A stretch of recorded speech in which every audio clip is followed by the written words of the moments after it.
Լրատվական ռադիոն եք դուք լսում կամ դիտում, հարգելի ռադիոլսողներ եւ ռադիոդիտողներ, եթե մեզ լսում եք Երևանում, ապա լսում եք 106 եւ 5 հաճախականությամբ, իսկ եթե Արցախում եք լսում, ապա 101 եւ 5 հաճախականությամբ։ Թարմուղեղով այսօրվա հաղորդման հյուրն է Վերադարձ Հայաստան հասարակական կազմակերպության ղեկավար Վարդան Մարաշլյանը, տաղավարում Մոնիկա Մամյանը կաշխատի։ Բարև ձեզ։ Շնորհակալ եմ, որ կրկին մեր տաղավարում եք։ Ռուս-ուկրաինական պատերազմից հետո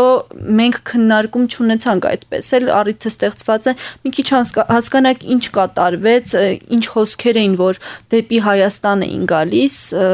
այս ամենի ինչ արդյունք կունենա։ Գիտեք ոնց ընդհանուր առմամբ գլոբալ մեր տարածաշրջանում, մեծ տարածաշրջանում վիճակը շատ անկայուն է եւ կարող է դինամիզմը կարող է մեզ զարմացնել եւ լավ եւ վատ իմաստով, ավելի շատ ցավոքստրտիվ վատ իմաստով։ Մենք տեսնում ենք ինչ է տեղի ունենում Ուկրաինայում, ով կարող է ենթադրել, որ Կիևը ռմբակոծել են, որ մենք տեսնում ենք այն ամեն ինչ, որ կատարվում է, չէ՞։ Այո։ Եվ դա ամբողջ աշխարհը լուրջ ճգնաժամի մեջ է։ Այստեղ շատ զգուշորեն է պետք աշխատել, որտեղ մենք ինքներս բավական խոցելի վիճակում ենք տարածաշրջանում։ Եվ այն բալանսը, որը մենք սովորել ենք, սովորենք դարձել մեր շուրջ, ինքը խախտվել է։ Այսինքն ստատուս quo-ն որ կար, տարբեր պետությունների, գերպետությունների շահերը այստեղ որոշ չափով բալանսավորված են եւ մենք դրանից չենք օգտվել, որովհետեւ մենք ուղղակի համարել ենք, որ դա հավերժ է լինելու եւ այդ 20-30 տարին, որ մենք ունենք փոխարեն մենք զարգանանք, պատրաստ լինենք այս լուրջ մարտահրավերին, մենք փաստացի տանուլ ենք տվել։ Այսինքն մենք ոչ մի բան չենք արել լուրջ իմաստով, որպես ազգ։ Չեմ խոսում մենակ Հայաստանի մասին, խոսում եմ ազգով, որպեսզի պատրաստ լինենք այս մարտահրավերներին։ Համար կանխատեսել այսօր որևէ բան հնարավոր չի, բայց կարելի ասել հետեւյալը, որ այս վիճակում միայն մոբիլիզացված ազգ եւ պետությունը կարող է դուրս գալ մինիմալ կորուստներով, այսպես ասեմ։ Եվ ամեն մի հնարավորություն պետք է օգտագործել։ Օրինակ, պրոֆեսիոնալների ներգաղթը Ռուսաստանից, Ուկրաինայից, Բելարուսից պետք է օգտագործել որպես հնարավորություն։ Ոչ միայն տնտեսական զարգացման, բայց նաեւ որոշակի նոր դիրքավորման Արևմուտքի եւ Ռուսաստանի միջև։ Կողմի հավասարակշռել ինչ որ չափով այս իրավիճակը։ Պետք է փորձել։ Մենք ունենք սպյուրք, որ կարող է օգնել այդ հարցում մեզ, որովհետեւ soft power, այսինքն soft ազդեցության միջոցով սպյուրքը Ամերիկայում, Ֆրանսիայում, մի շարք այլ երկրներում կարող է նպաստել նրան, որ մենք օրինակ սանկցիաների տակ չընկնենք եւ ընդունելի լինենք թե մի կողմի համար Արևմուտքի համար, թե Ռուսաստանի համար։ Դա շատ բարդ է, որովհետև մենակ մեզանից կախված չի եւ սպյուրքի պոտենցիալը չնայած կա, բայց խաղի գին այնքան բարձր է այսօր աշխարհում մակարդակով, որ սպյուրքի ազդեցությունը կարող է շատ չլինել, բայց եթե դու չօգտագործես այդ հնարավորությունը, հաստատ ոչ մի բան դուրս չգա։ Պարոն Մարաշլյան, թվեր կան մոտավոր ինչ քանակի են եկել թե Ուկրաինայից, թե Ռուսաստանից։ Նայեք, հիմա խոսքը գնում է Դերևս առաջի ալիքի մասին, որը եղել է շատ սպոնտան եւ արագ, հիմնականում Ռուսաստան եւ Բելարուս, շատ ավելի քիչ Ուկրաինայից, եւ պրոֆեսիոնալների տեղափոխումը Հայաստան հիմնականում ցակումը ոչ հայերի, բայց նաեւ մենք հայերի հետ ենք աշխատում, մենք հատուկ ծրագիր ունենք մեր հայրենակիցների համար, ովքեր որ տեղափոխվում են հենց այդ երեք երկրներից, եւ իրանք տեղափոխվել են, որտեվ արագ պետք է դուրս գան իրանց ամբողջ տնտեսական, այսպես ասած, մոդել աշխատանքի ջարդվել են ընդամենը 1-2 օրվա ընթացքում եւ իրենք պետք է գտնեն լուծում կամ իրանք վախենում են որ երկիրը կփակվի եւ իրանք հնարավորություն չեն ունենալու տեղաշարժվելու Հայաստանը ընտրում են որտեվ ռուսալեզու երկիր է որտեվ ներքին անձնագրով կարելի է արագ գալ այսինքն իրենք չեն պատրաստվել դրան դա ուղղակի ռեակցիա էր այդ առաջի ալիքից որ մոտավորապես գնահատվում է 30-ից 50,000 մարդ վստահ եմ որ մեծամասնությունը գնալու է կամ գնալու է դեպի Սերբիա Կիպրոս եւ այլ երկրներ կամ վերադառնալու է որոշ չափով Ռուսաստան, չնայած այդ սանկցիաները, որ կիրառվում են, վստահ եմ, որ երկարաժամկետ են կիրառվելու, կամ գնալու այլ երկիր, դա դժվար է հասկանալ։ Առավել եւս որ մեր, այսպես ասած, առավելությունները, օրինակ, նույնիսկ եթե վերցնենք բնակարանային գները, չէ, ինչքան են աճել, փաստացի մի քիչ աբսուրդ վիճակ է, որովհետեւ գնալ Իսպանիա ապրել կամ Սերբիա ապրել կարող է նույնիսկ ավելի էժան լինի, քան գալ Հայաստանում ապրել։ Այսինքն առաջալիքից մենք մեծ կորուստ ենք ունենա, բայց եթե նույնիսկ 20-30% ինձից մնա Հայաստանում լավ է։ Բայց ենթադրում եմ, որ կլինի նաև երկրորդ ալիքը։ Սա ավելի պատրաստված կլինի այն կազմակերպությունների եւ հանրատների կողմից, ովքեր որ ավելի գիտակցաբար են մոտեցնալու տեղափոխմանը հենց Հայաստան, փորձել են ուսումնասիրել եւ որոշում կայացնել։ Եվ նորից եմ ասում, մեզ համար դա լավ հնարավորություն է։ Ինչու է լավ հնարավորություն, որովհետեւ հիմնականում խոսքը գնում է կազմակերպությունների մասին, ում եկամուտի աղբյուրը Հայաստանից դուրս է եւ նույնիսկ Ռուսաստանից դուրս է, իսկ սպառումը եւ աշխատանքը պոտենցիալ կարող է լինել Հայաստանում։ Եվ իրանց հետ կարող են զարգանալ նոր տնտեսության ճյուղերը, կարող է զարգանալ տնտեսությունը, սպասարկման ոլորտ եւ շատ այլ բաներ։ Պարոն Մանաշլյան, IT ոլորտի ներկայացուցիչներ են հիմնականում եկել, դուք էլ նշեցիք, հարցս էսպիսին է նախ ինչու հենց այդ ոլորտից եւ դուք խոսեցիք նաեւ երկրորդ հոսքի մասին, որը հավանական է լինի։ Արդյոք երկրորդ հոսքի ժամանակ եւս նման կարող ուժեր կգան Հայաստան, թե արդեն նոր հոսք է սպասվում, նոր կենսամակարդակ եւ այլն։ Նորից պետք է նայել, թե ով է խոցելի դարձել այս ճգնաժամի պատճառով Ռուսաստանում։ Այն կազմակերպությունները, որոնք տեխնոլոգիապես կամ հաճախորդների տեսանկյունից աշխատում էին արևմուտքի հետ, այսինքն ֆինանսական որևէ փոխանցում հնարավոր չի կատարել, խզում են կապերը եւ հարաբերությունները, սանկցիաների տակ են ընկնում եւ բնականաբար դա լուրջ խնդրեմ է առաջանում։ Այս պատճառով ենթադրում եմ, որ նույնիսկ եթե զուտ ՏՏ ոլորտի կազմակերպություններ չեն, բայց ավելի զարգացած տեխնոլոգիապես process-ների հետ կապված կազմակերպություններ են տեղափոխվելու կամ massամբ կամ ամբողջությամբ Հայաստան։ Իրանց աշխատակազմով ամիջով։ Հայաստանը այս ինտեգրմանը արդյոք պատրաստ էր գոնե որոշ չափով։ Այսինքն այս մարդիկ, որ գալիս են Հայաստան, կարողանում են հեշտ հարմարվել պայմաններին, այդ պայմանները կան բացի բարձր գներից եւ մյուս այլ խնդիրներից։ Ընդհանուր առմամբ ես կարող եմ ասել, որ Հայաստանը ընդհանրապես երբևէ որևէ պրոակտիվ քաղաքականություն չի ունեցել, թե ներգաղթի, թե իմիգրացիայի վերաբերյալ, սա բիզնես իմիգրացիա է, պաստես տեղի։ Այո։ Ռեակտիվ ունեցել է։ Եվ ռեակտիվ ունեցել է եւ պետական մակարդակով, բայց ավելի թույլ, ես ասում եմ 30 տարվան մասին, ոչ մենակ վերջի 2, 3 կամ 10 տարվա։ Եվ ոչ միայն ռեակտիվ է եղել, բայց նաեւ զգալի մասը այդ բեռի վերցնում է իր վրա հասարակությունը եւ մասնավոր սեգմենտը, որը լավ է, բայց բավարար չէ։ Այսինքն պետության դերը պրոակտիվ չկա, կանխատեսել, համակարգ ստեղծել կամ նույնիսկ երբ որ այդ հոսքը գալիս է, արագ լուծել այդ խնդիրները պրոակտիվ եւ գումար դրա վրա ծախսել նաեւ որպեսզի ստանալ շատ ավելի լավ միջավայր եւ ավելի մեծ թվով մարդ ներգրավել, այդ մոտեցումը չկա։ Այս պահին տեղում էլ նման աշխատանք չի տարվում։ Այս պահին իմ կարծիքով դու մենք խոսում ենք բարձր տեխնոլոգիաների ոլորտի մասին, ապա հիմնական բեռը ընկնում է բարձր տեխնոլոգիաների միության վրա եւ մասնավոր խմբերի, Telegram կանալների, մարդկանց կազմակերպությունների վրա, որոնք օգնում են եւ լավ են օգնում, վատ չեն օգնում, սակայն նորից եմ ասում, սիստեմատիկ մոտեցում չկա եւ որոշ ժամանակ հետո դա արդեն զգացնել է տալիս։ Մարդիկ մնում են դերևս Հայաստանում եւ ելի եմ ասում, վստահ եմ, որ մի մասը նաեւ կսիրի կմնա երկարաժամկետ, բայց դա ոչ թե լինելու է նրա համար, որ հատուկ պայմաններ են ստեղծվել եւ պետությունը գումար է դրել եւ մասնակցել է լուրջ կամ աջակցել է նման կառույցներին լրջապես։ Պետք չի պետությունը ամենտեղ առաջին դերում լինի, որովհետեւ սա նաեւ պոտենցիալ կարող ունենալ քաղաքական հետևանքներ։ Պետությունը այս իրավիճակում պետք է շատ չեզոք իրեն պահի, առավել եւս իմ կարծիքով արտաքին գործերի նախարարության ներկայացուցիչները ամենօրյա ռեժիմով գոնե 5 դեսպանատների հետ պետք է աշխատեն, հասկանալով, հիմնավորելով, քննարկելով այս իրավիճակը, որպեսզի մինիմիզացնեն պոտենցիալ ռիսկերը բոլոր կողմերից։ Դրա համար պետք է գիտակցել ինչ հնարավորություն է դա քո համար ստեղծում եւ դու ինչ ես պատրաստ անել, որպեսզի դա երկարաժամկետ ստանաս։ Դուք ձեր խոսքում նշեցիք, որ հիմնական հոսքը Բելարուսից եւ Ռուսաստանից է եկել։ Հետաքրքիր է Ուկրաինայից պարզապես Հայաստան չեն եկել, թե այնտեղից ընդհանրապես հոսքը շատ քիչ է։ Մի քանի հանգամանք կարող եմ բերել, իմ տեսանկյունից ինչ է տեղ ունենում Ուկրաինայից իմիգրացիայի մասով։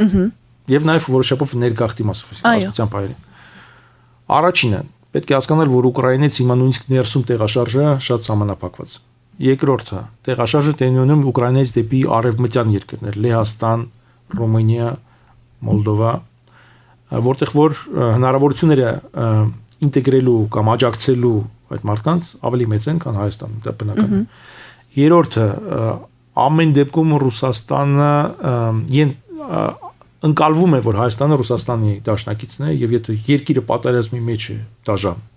Ռուսաստանի հետ, ապա հոգեբանորեն տեղափոխվել Հայաստան, հասկանալով որ Հայաստանը մտնում է Եվրասիական միություն, Հայաստանը ֆորմալ իմաստով դաշնակից է Ռուսաստանի։ Այսինքն ժողովրդի մոտ այդ գիտակցումը կա։ Կա, նույնիսկ հայերի մեջ կա դա։ Այսինքն դա իմ հայրենիքն է, բայց այս պահին հայրենիքը ուսր այն կողմն է։ Կա թեկուզ նեյտրալ վիճակում, բայց ֆորմալ իմաստով դաշնակից, հասկանում եք, դա պետք է հաշվի առնել։ Հիմնական ֆակտորներից մեկը ես նշեցի։ Եվ հա, այդ իրենք գնում են դեպի արևմուտք, իրենց գիտակցությամբ եւ այլն, բայց Հայաստանը իրենց մոտ չի ընկալվում որպես այդպես միանշանակ արևմուտք։ Եկողների մեջ հայերի թիվը մեծ է, թե հիմնականում օտարածքիներն են։ Ուկրաինայի մասին է խոսքը։ Ուկրաինա, Ռուսաստան։ Այս պահին ես ավելի շատ տեսնում եմ օտար ազգի ներկայացուցիչներին, քան հայերին, չնայած շատ կազմակերպություններում, որտեղ որ հայերն են աշխատում, այդ որոշումը կայացվում է իօգուտ Հայաստանի, եւ դա շատ կարեւոր հանգամանք է, որ մենք նույնպես պետք է գնահատենք եւ ավելի կարգավորված ձևով այդ նման մարդկանց հետ աշխատենք։ Պարոն Մարաշլյան, վերջին ժամանակներում նման հոսքեր երբևէ եղել են թեկուզ փոքր քանակությամբ։ Հայաստան։ Դեպի Հայաստան, այո։ Նայեք, ազգությամբ հայերի հոսքեր եղել են։ Իրենք բոլորը չեն եղել հայնադարձություն եւ տարբեր աստիճանի հաջողությամբ այդ մարդիկ ինտեգրվել են Հայաստան։ Օրինակ, Արցախյան պատերազմի ժամանակ, առաջին Արցախյան պատերազմի ժամանակ մենք ունեցել ենք մոտ 300,000 փախստական Բաքվից եւ այլ քաղաքներից, չէ՞։ Իրենց մեծամասնությունը լքել է Հայաստանը։ Դրա համար կային օբյեկտիվ խնդիրներ, որտեղ երկիրը պատերազմի մեջ էր, տնտեսական վիճակը կտրուկ վատացել էր, լեզվի խնդիր կար, որտեղ իրենք հիմնականում ռուսալեզու էին, բայց նաև կար սուբյեկտիվ, որտեղ տեղի բնակչությունը իրենց լավ չընդունեց։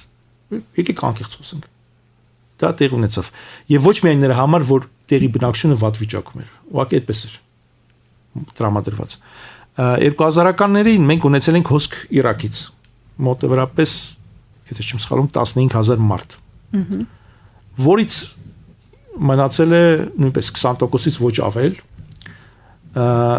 նորից պատերազմի պատճառով մենք չենք խոսում, տեսնում եք, կամավոր գիտակցաբար հայնադարձությունը լրիվ այլ բան է, եւ մենք խոսում ենք այդ հոսքերի մասին, որ զգալի մասը չի եղել կամավոր։ Ինչ որ ազդեցության։ Բայց Իրաքից եկող հայնակիցների զգալի մասը չէր պլանավորում մնալ Հայաստանում, այսինքն կեսը միանգամից դիտարկում են Հայաստանը որպես տրանզիտ։ Հասել են գնում ենք Եվրոպա, հասել են գնում ենք Ավստրալիա կամ ուրիշ տեղ։ Երրորդ հիմնական հոսքը եղել է Սիրիայից։ Դա 12 թվականից մինչև 15-16 թվականներն են հիմնական հոսքը։ Խոսքը գնում է մոտավորապես 20,000 մարդու մասին, այստեղ ավելի հաջող էր անցել այդ process-ը, չնայած նույն խնդիրները կային, մոտավորապես կեսը Հայաստանում են։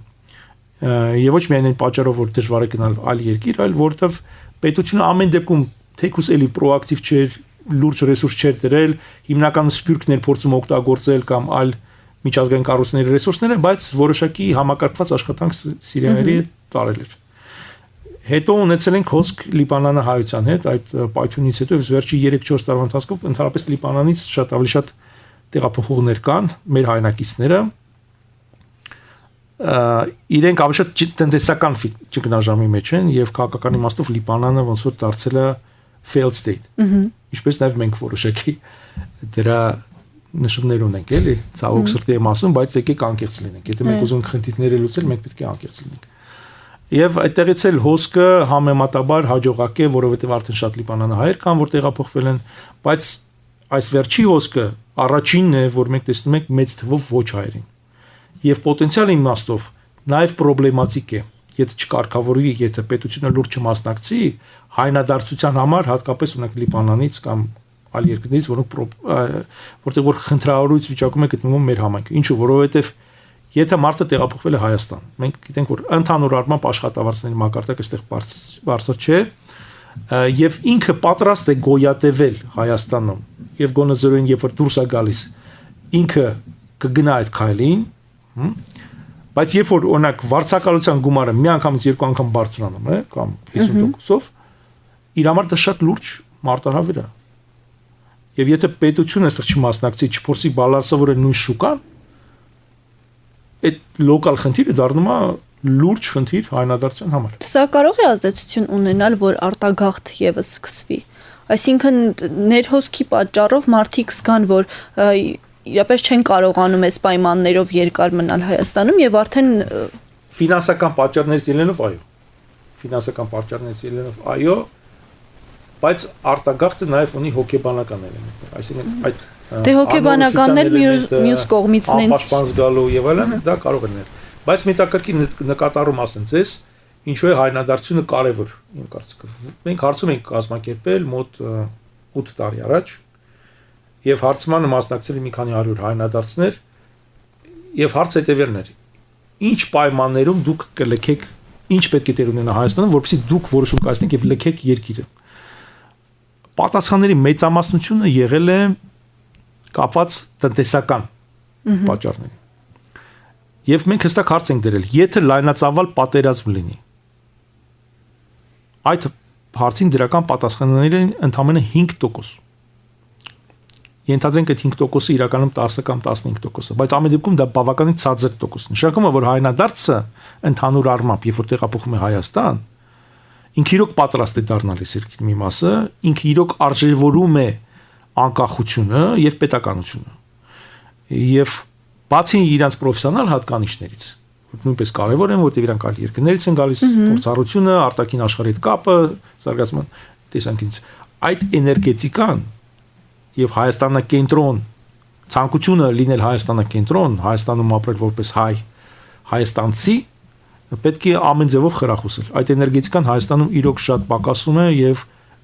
այդ իմաստով ներգաղթը, հատկապես պրոֆեսիոնալների ներգաղթը, ովքեր որ գիտակցված, պատրաստված որոշում են կայացնում եւ տեղափոխվում են, շատ կարեւոր է։ Մի բան էլ նշեմ, մենք հիմա օրինակ այդ կազմակերպում ենք Armenian Works for You, Armenia Works for You ծրագիրը, պրոֆեսիոնալ հայրենադարձության ծրագիրը մեր հայրենակիցների Ռուսաստանից, Բելարուսից եւ Ուկրաինայից։ Եվ 15 հարցերից, որ մենք on-line անցկացնելու ժամանակ, որ մենք հարցնում ենք, մոտավորապես 7-8-ը մոտիվացիայի վերաբերյալ է։ Ինչու են ուզում տեղափոխվել Հայաստան։ Եվ իմ համար շատ կարևոր է, երբ որ մարդը նշում է, օրինակ 18 թվից հետո ես սկսել եմ մտածել Հայաստան վերադառնալու մասին, որտեղ սպասումներ են ձևավորել եւ այլն։ Այսինքն ոչ թե հիմա, երբ որ չկա ժամը սկսվել, այլ ասենք գոնե 18 թվին է սկսվում մտածել։ Բայց ամենատպավորիչ պատասխանը իմ համար ու փառք Աստծո այդ պատասխանները քիչ չեն։ Երբ որ մարդիկ ասում են 20 թվականից հետո, պատերազմի ժամանակ եւ պատերազմից հետո են որոշել։ Կորցնելու վտանգը այո, այսինքն նշանակում է, որ իր մոտ այնքան բարձր է գիտակցությունը ու ցանկությունը եւ մտավախությունը կորցնելու, որի ինքը այդ ժամանակը հասունացել։ Այդ պատասխանը իմ համար գրեթե միշտ 99%-ով մոտիվացիա է տեսանկյունից, նշանակում է կարմիր լույս։ Կարմիր կանաչ լույս։ Կանաչ լույս։ Պարոն Մարաշլյան, ապրիլի 24-ն է մոտենում, հետաքրքիր է Թուրքիայի հետ հարաբերություններ է սկսում Հայաստանը։ Այս առումով Սփյուռքից արձագանքներ կան։ Դուք կապի մեջ եք հավանաբար, ինչ իրավիճակ է։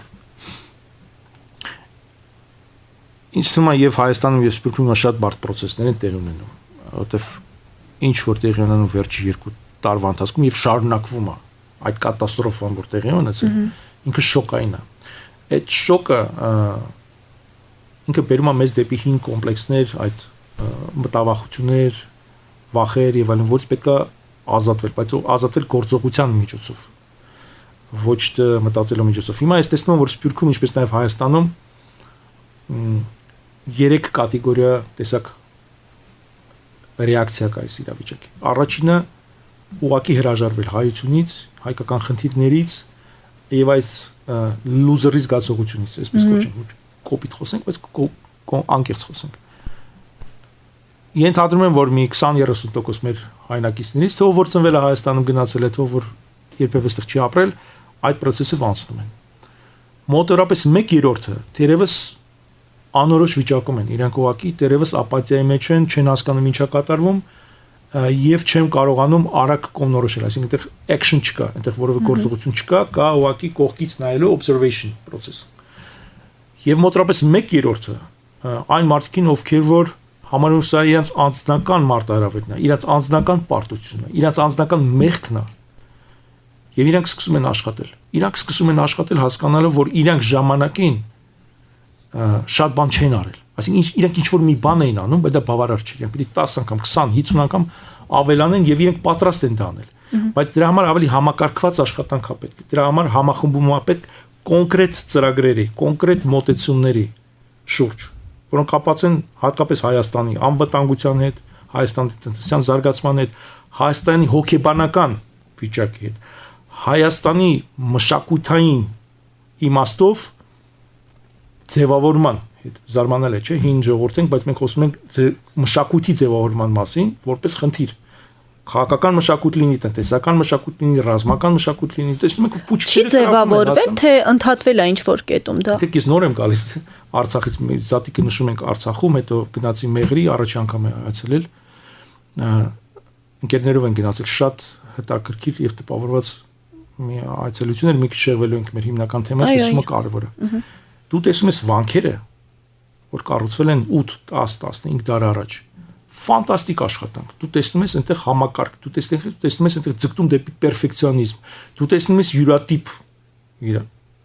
համակարգ։ Եվ հասկանում ես, որ մարդը, որ ստեղծել է այդ վանքը, եւ այսօրվա մարդը իրար հետ ոնց որ կապ չունեն, ինքը դարձել է ուղղակի պատմական վայր։ Դու այցելում ես որպես տուրիստ։ Եվ այդ վանքի վրա որ գրառումներ է տեսնում, այս մարդիկ ազգանուն են իրանց փորագրում։ Դու հասկանում ես, որ մարդիկ այդ մշակույթի հետ կապ չունեն, այդ հավատքի հետ կապ չունեն։ Եվ նույն տունը, որ կողքը կառուցած է, անհասկանալի, ինչ որ իրար վրա կառուցած այդ փնտրությունը, որ տեսնում ես դրա շուրջ բարբերաբար,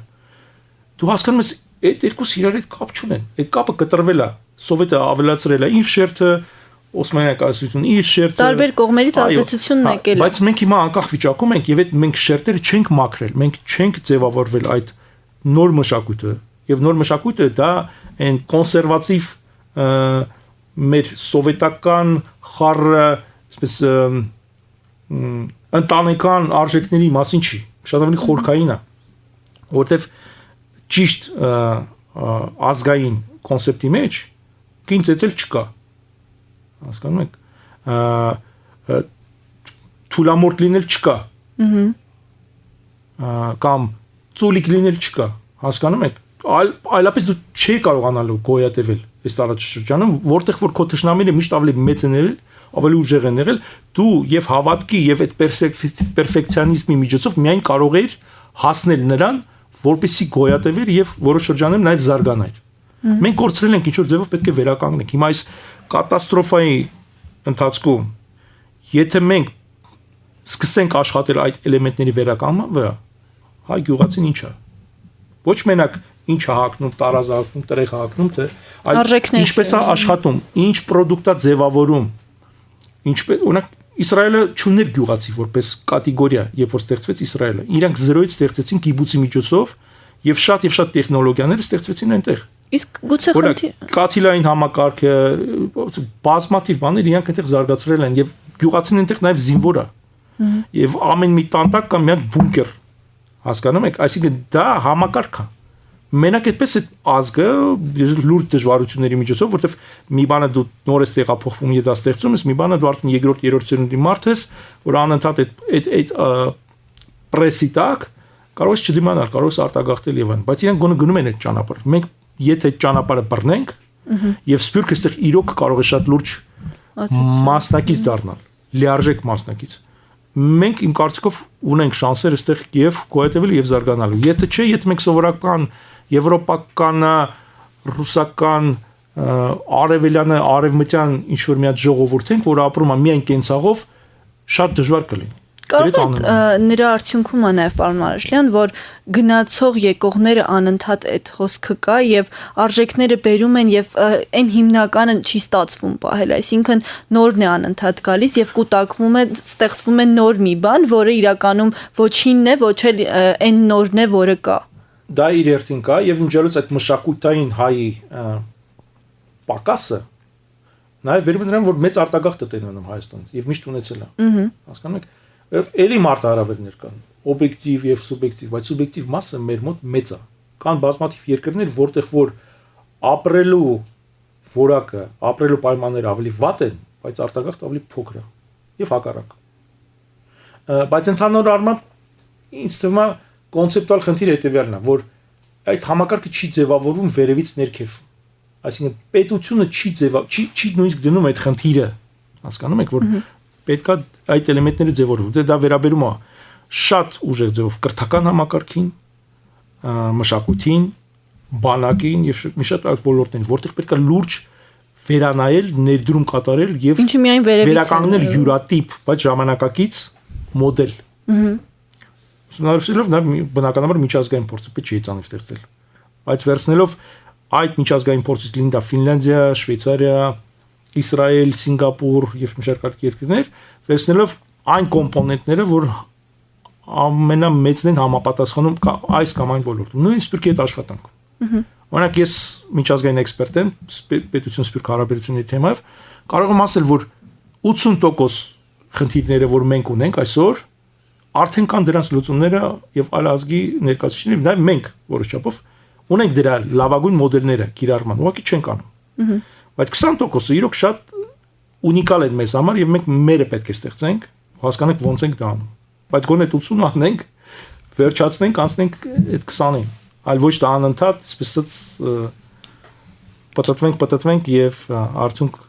նույն կետում լինի, հա, նույն մակարդակի վրա։ Շնորհակալ եմ շատ։ Թարմ ուղեղով եք դուք լսում կամ դիտում, հարգելի ռադիո լսողներ եւ ռադիո դիտողներ, հիշեցնեմ, որ այսօր առաջին խոսափողի մոտ էր Վերադարձ Հայաստան հասարակական կազմակերպության ղեկավար Վարդան Մարաշլյանը։